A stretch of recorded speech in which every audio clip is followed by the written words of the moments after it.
दोस्तों, उम्मीद करती हूँ आप सब लोग प्रसन्न और स्वस्थ होंगे।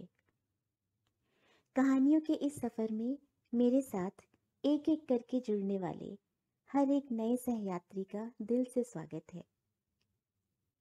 आइए कहानियों की इसी श्रृंखला में एक और कड़ी को जोड़ते हुए हम सब के चहीते मुंशी प्रेमचंद द्वारा रचित एक बेहद ही मासूम और खूबसूरत कहानी बड़े भाई साहब को सुनते हैं। मेरे भाई साहब मुझसे 5 साल बड़े थे, लेकिन केवल 3 दर्जे आगे।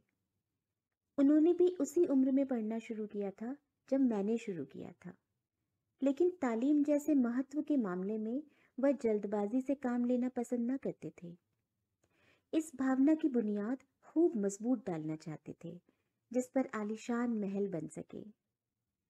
1 साल का काम 2 साल में करते थे, कभी कभी 3 साल भी लग जाते थे। बुनियाद ही पुख्ता न हो तो मकान कैसे पायदार बने। मैं छोटा था, वह बड़े थे।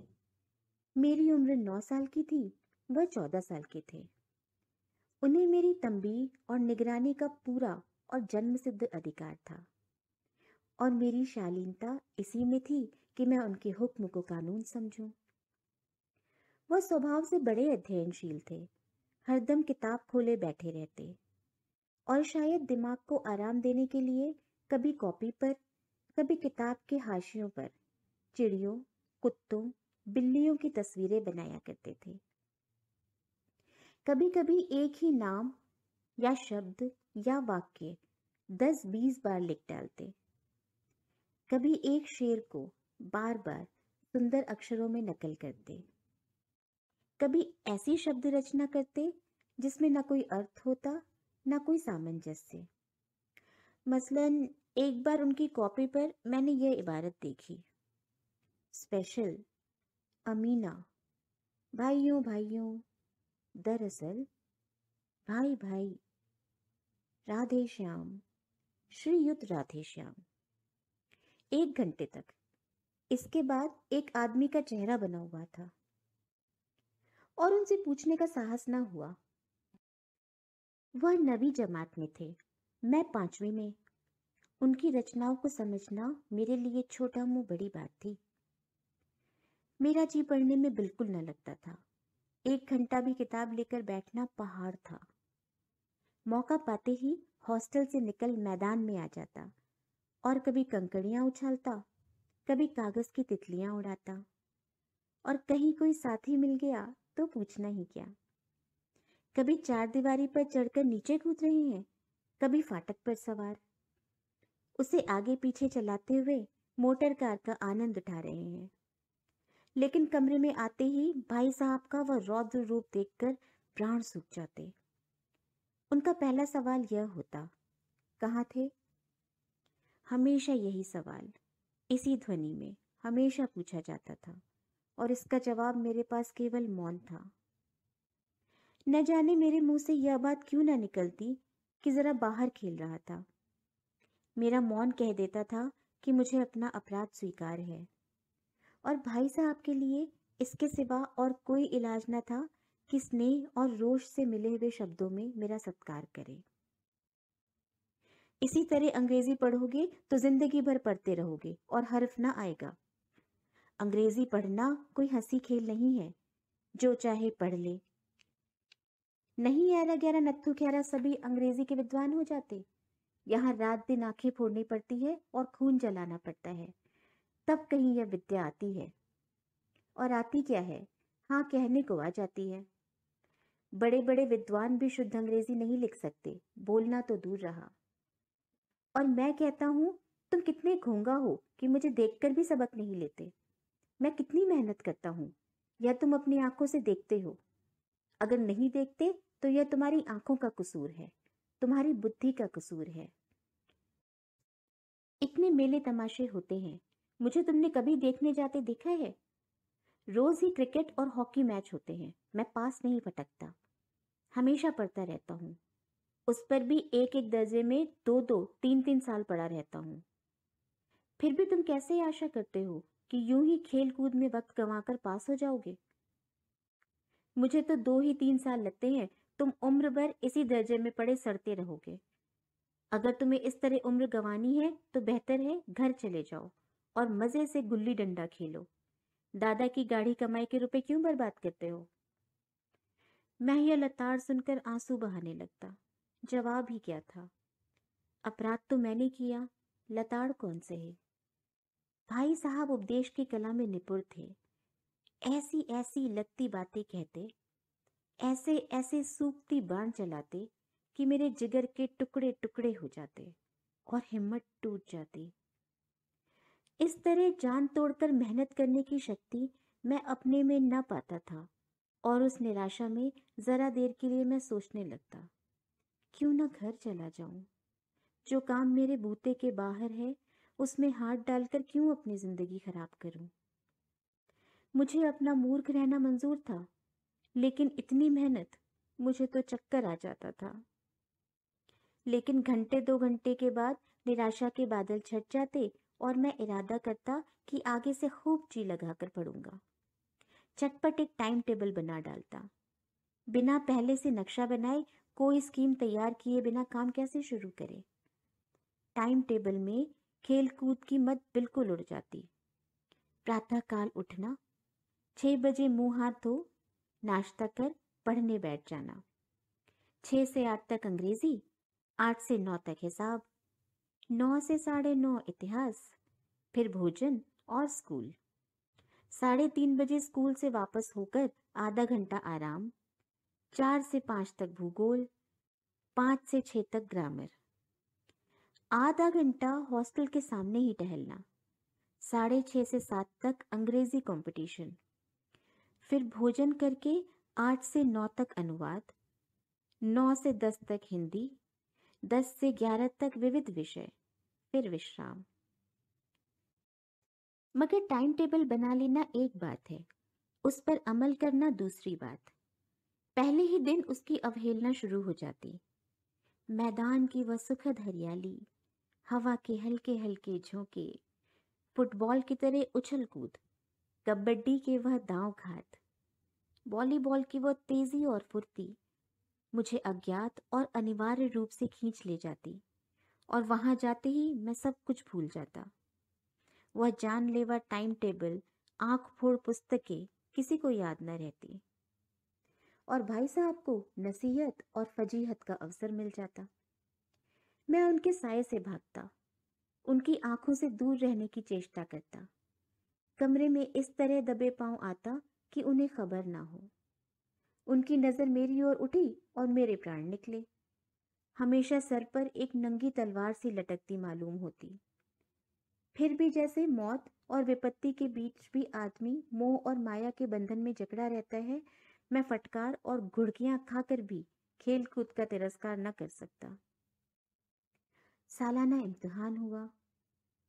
भाई साहब फेल हो गए, मैं पास हो गया और दर्जे में प्रथम आया। मेरे और उनके बीच में केवल 2 साल का अंतर रह गया।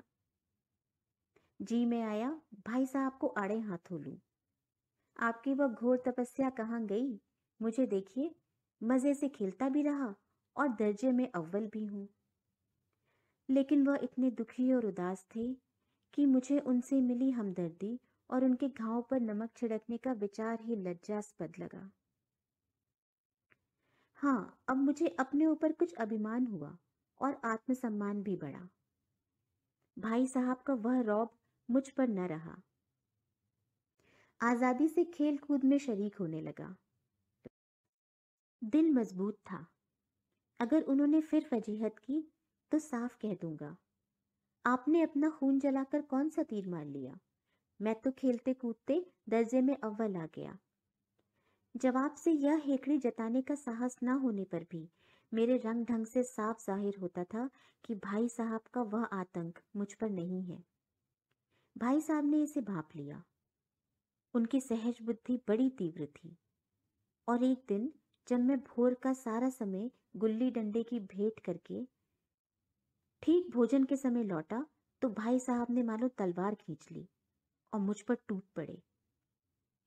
देखता हूं, इस साल पास हो गए और दर्जे में अव्वल आ गए तो तुम्हें दिमाग हो गया है।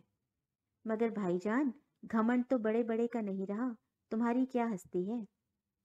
इतिहास में रावण का हाल तो पड़ा ही होगा। उसके चरित्र से तुमने कौन सा उपदेश लिया, या यूं ही पढ़ गए। महज इम्तिहान पास कर लेना कोई चीज नहीं, असल चीज है बुद्धि का विकास। जो कुछ पढ़ो उसका अभिप्राय समझो। रावण भूमंडल का स्वामी था, ऐसे राजाओं को चक्रवर्ती कहते हैं। आजकल अंग्रेजों के राज्य का विस्तार बहुत बड़ा हुआ है, पर इन्हें चक्रवर्ती नहीं कह सकते।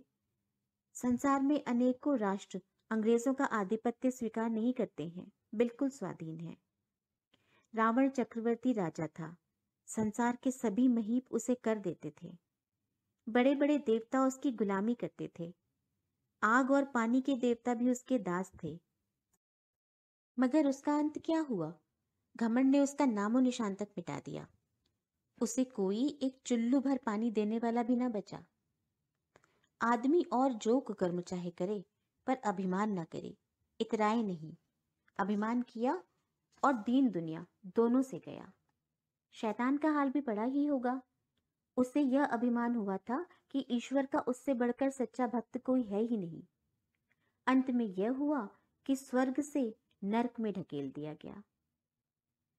शाह रूस ने भी एक बार अहंकार किया था, भीख मांग मांग कर मर गया।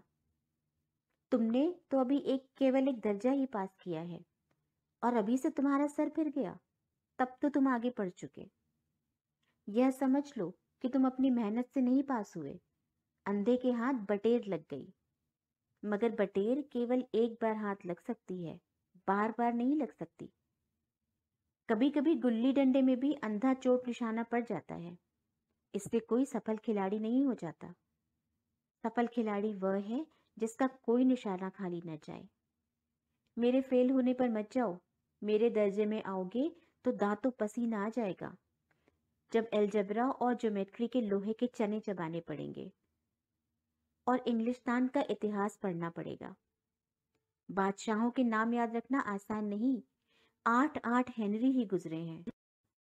कौन सा कांड किस हेनरी के समय में हुआ, क्या यह याद कर लेना आसान समझते हो?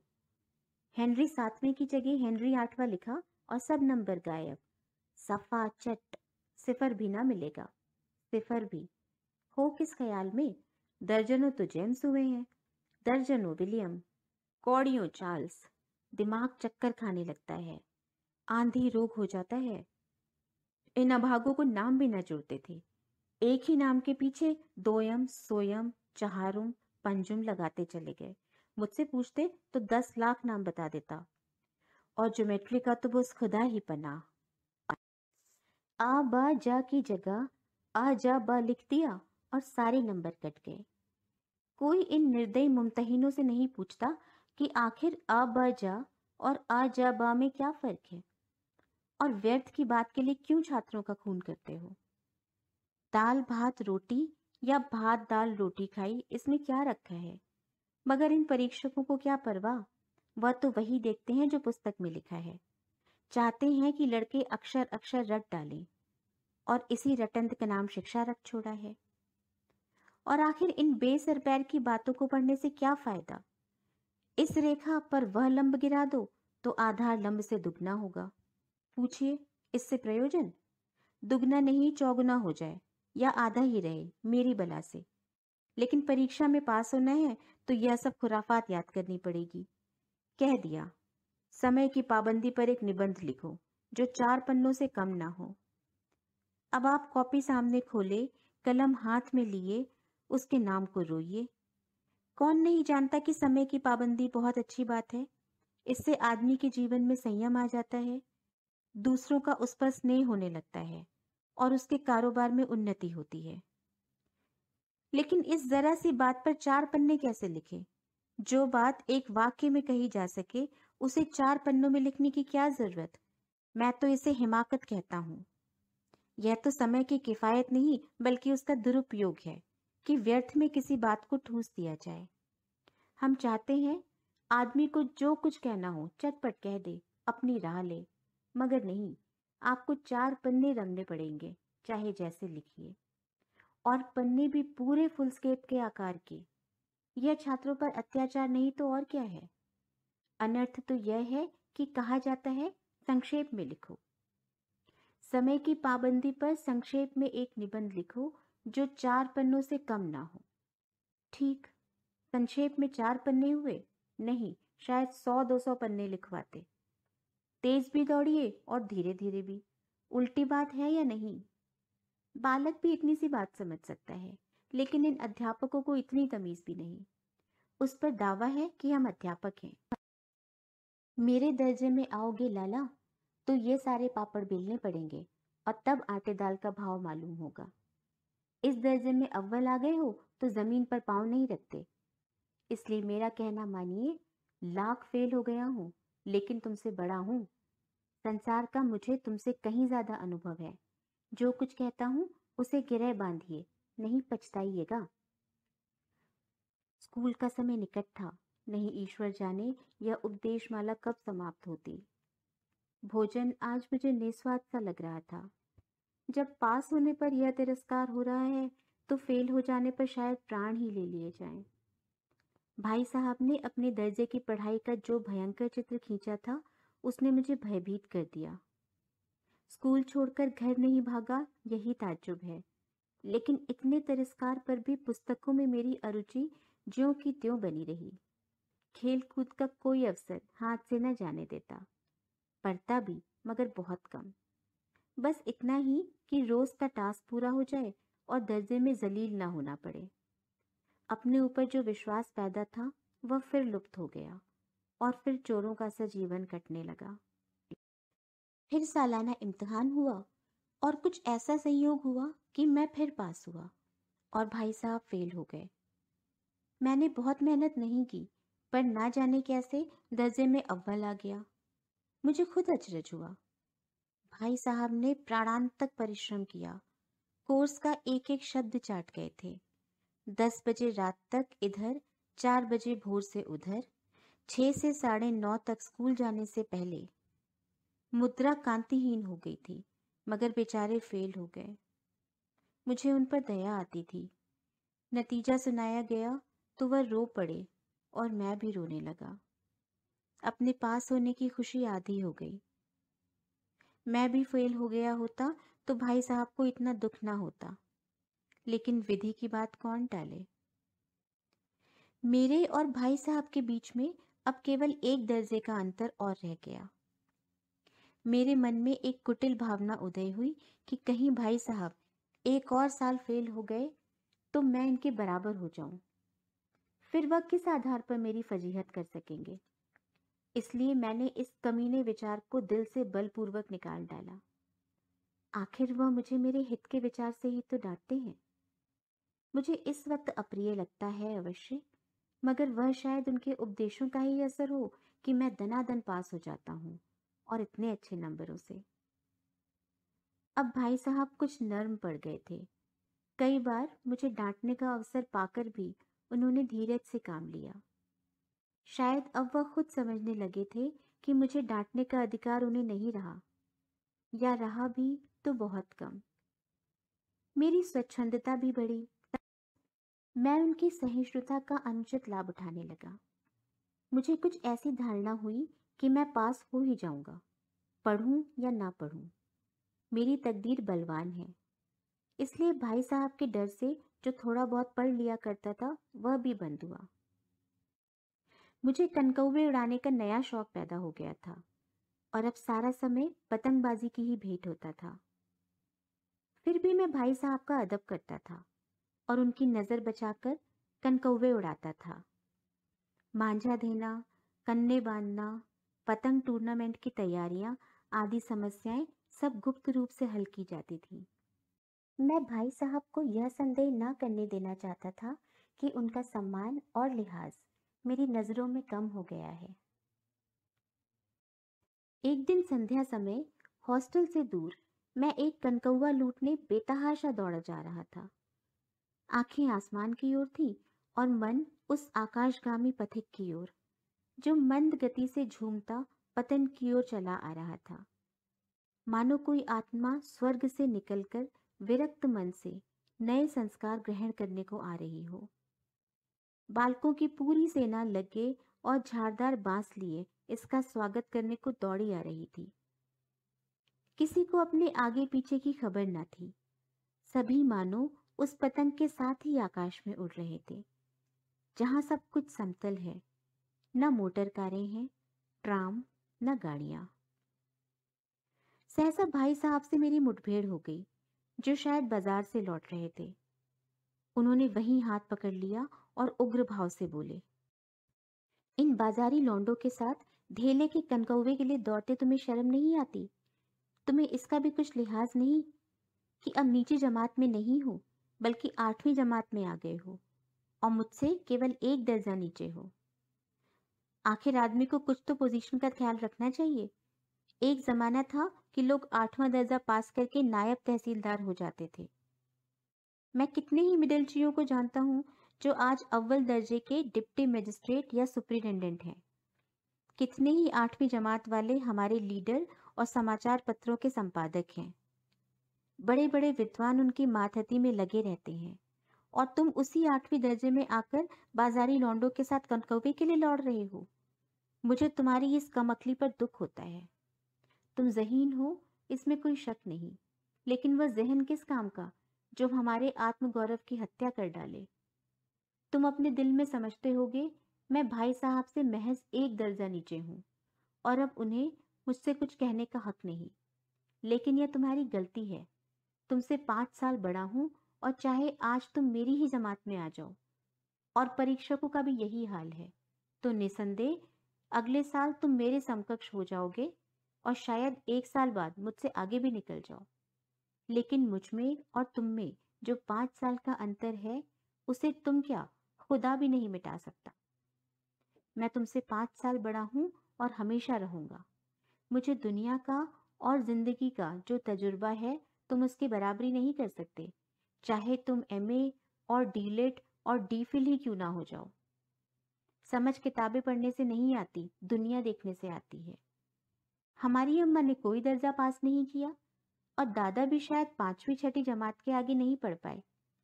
लेकिन हम दोनों चाहे सारी दुनिया की विद्या पढ़ ले, अम्मा और दादा को हमें समझाने और सुधारने का अधिकार हमेशा रहेगा। केवल इसलिए नहीं कि वे हमारे जन्मदाता हैं, बल्कि इसलिए कि उन्हें दुनिया का सबसे ज्यादा तजुर्बा है और रहेगा।